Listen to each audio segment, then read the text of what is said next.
नमस्कार, मैं Jully Tiwari. Daily news में आप सभी का स्वागत है। तो चलिए नजर डालते हैं आज के कुछ मुख्य समाचारों पर। समृद्धि महामार्ग से नहीं, समय पर एम्बुलेंस से जान बचाइए।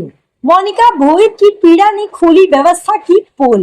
मुंबई और नागपुर के बीच सफर महज 5 घंटे में तय करने के लिए सरकार ने हजारों करोड़ रुपए खर्च कर समृद्धि महामार्ग का निर्माण कर दिया, पर उसी राज्य में एक गरीब महिला मोनिका भोईर को सिर में गंभीर चोट लगने के बावजूद 5 घंटे तक एम्बुलेंस नहीं मिल दी। यह दर्दनाक घटना मुरबाड तालुका के एक गांव की है, जहां मोनिका भोईर नामक महिला की कल रात पैर फिसलने से गिरकर सिर में गंभीर चोटें लग गई। किसी तरह ग्रामीणों ने उन्हें निजी वाहन से मध्यवर्ती अस्पताल में भर्ती कराया। वहां प्राथमिक जांच में पता चला कि उनके मस्तिष्क में गहरी चोट आई है, जिसके चलते उन्हें तत्काल मुंबई के केएम अस्पताल रेफर कर दिया गया। दोपहर 12 बजे मोनिका भोईर 108 एम्बुलेंस सेवा की प्रतीक्षा में थी, लेकिन शाम के 5 बजे तक भी एम्बुलेंस नहीं पहुंची। जब यह जानकारी समाज सेवक शिवाजी रगड़े तक पहुंची, तब उन्होंने प्रशासन से बात कर हस्तक्षेप किया और अंततः शाम 5:30 बजे एम्बुलेंस की व्यवस्था हो पाई।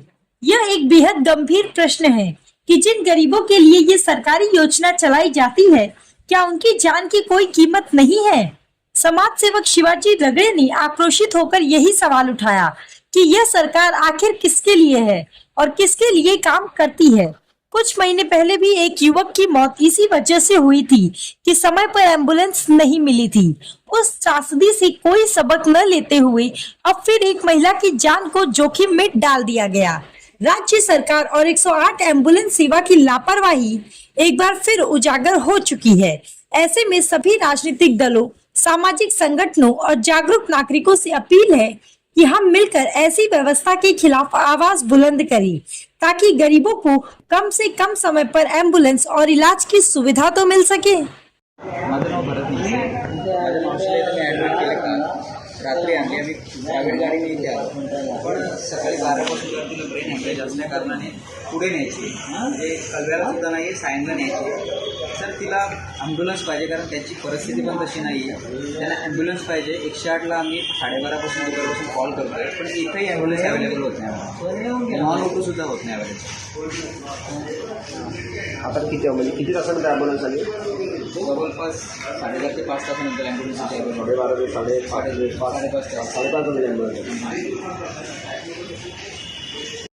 ज्या देशामध्ये पिझ्झा अर्ध्या तासात येतो, आपण अशा राज्यात राहतो जिथून मुंबई ते नागपूर हा प्रवास 5 तासात पूर्ण व्हावा म्हणून समृद्धी महामार्ग बनवतो, ज्यासाठी हजारो कोटी खर्च करतो. परंतु या राज्यामध्ये 5-5 तास वाट पाहूनही रुग्णवाहिका या रुग्णांना मिळत नाही. यापूर्वी देखील अशाच एका युवकाचा मृत्यू झाला होता आणि तो मुद्दा उचलला गेला होता, परंतु मला वाटत नाही की याच्या सरकारवर या प्रशासकावर काही याचे परिणाम झालेले असेल. आज पुन्हा एकदा मुरबाड येथे राहणारी मोनिका भोईर ही महिला कुठून तरी पडली व तिला डोक्याला व चेहऱ्याला दुखापत झाली, म्हणून एका खाजगी वाहनाने तिला काल रात्री मध्यवर्ती रुग्णालयात दाखल केलं. पण तिच्या मेंदूला इजा झालेली असल्या कारणाने तिला पुढील हायर सेंटरला पाठवायचं होतं.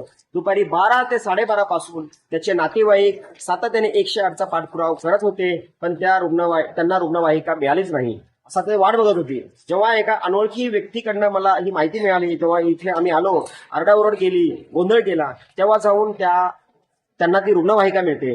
मला असं वाटतं प्रत्येक रुग्णाचं कुणीतरी ओळखीचंच असेल असं नाही, प्रत्येक रुग्णाची कुठेतरी ओळख असेल असं नाही.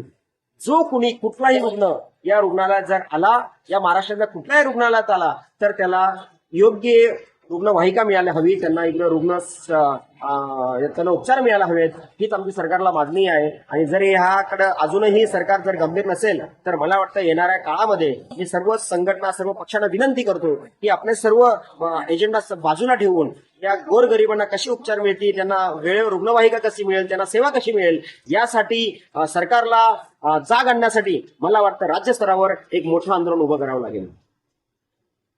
तो आज के लिए बस इतना ही। कल फिर मिलेंगे इसी समय इसी चैनल पर।